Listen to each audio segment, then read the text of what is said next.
청와대가 최근에 일자리 상황에 대해 여전히 어렵긴 하지만 희망적이라고 밝혔습니다. 4월 고용 동향이 좋지 않게 나왔지만 취업자 증가수 등 지난해 고용 지표와 비교해 봤을 때 획기적인 변화가 있었다는 이야기입니다. 사흘 전 문재인 대통령이 우리 경제에 자신감을 가져도 좋을 것이라고 말한 데 이어 오늘 일자리 수석이 나서서 긍정적인 전망을 이어간 건데요. 여권에서는 시장의 불안감을 해소해서 경제 심리를 개선하겠다는 의지를 강하게 드러낸 것으로 풀이했습니다.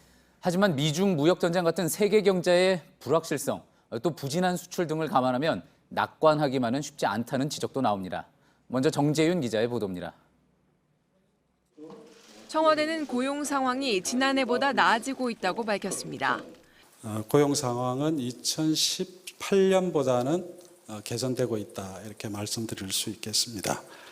그래서 좀 어렵기는 하지만 희망적이다 이렇게 말씀드리고 싶습니다. 취업자 증가수가 2018년엔 약 9만 7천 명이었는데 올해 들어 2월엔 26만여 명, 3월엔 25만여 명, 4월엔 17만여 명이었다며 지난해와 비교해봤을 때 획기적인 변화라고 덧붙였습니다. 청와대는 이 추세가 이어진다면 올해 월 평균 취업자 수 증가폭이 20만 명 내외가 될 걸로 전망했습니다. 취업자 수 증가를 이끈 부문은 신산업 신기술과 사회서비스 두 분야를 꼽았습니다. 또 조만간 제2, 제3의 광주형 일자리, 즉 상생형 일자리 사례가 나올 것이라고 예고했습니다. 청와대 고위 관계자는 구미와 군산, 나머지 지역에서 노력을 해 6월 이전에는 가시적인 성과가 있을 걸로 본다고 덧붙였습니다. 국회엔 추가 경정 예산안 통과를 촉구했습니다.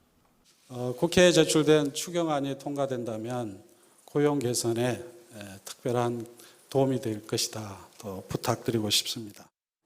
다만 여전히 자영업과 제조업에 있어선 취업자 수가 줄어드는 현상이 나타나고 있다며 향후 일자리 핵심 정책에선 이런 점을 고려해 추진하겠다고 강조했습니다. JTBC 정재윤입니다. 청와대가 이처럼 고용 상황을 자신하는 이유는 관련 통계 자료에 있습니다. 대표적으로 취업자 수가 늘어 고용률이 나아지고 있다는 설명입니다.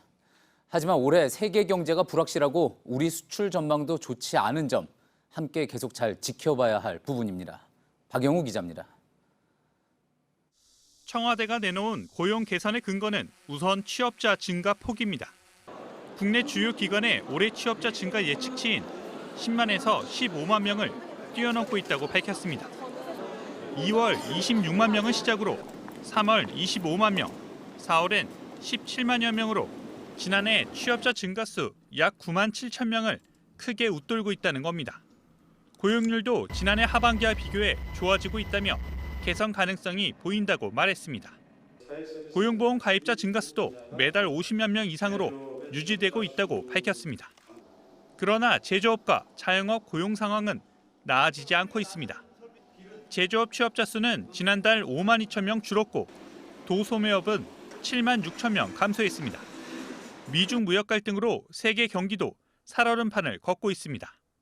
주력 수출 산업 부진으로 기업들의 대규모 투자와 채용에도 빨간불이 켜져 하반기 고용 상황을 낙관하기만은 어렵다는 분석도 나옵니다.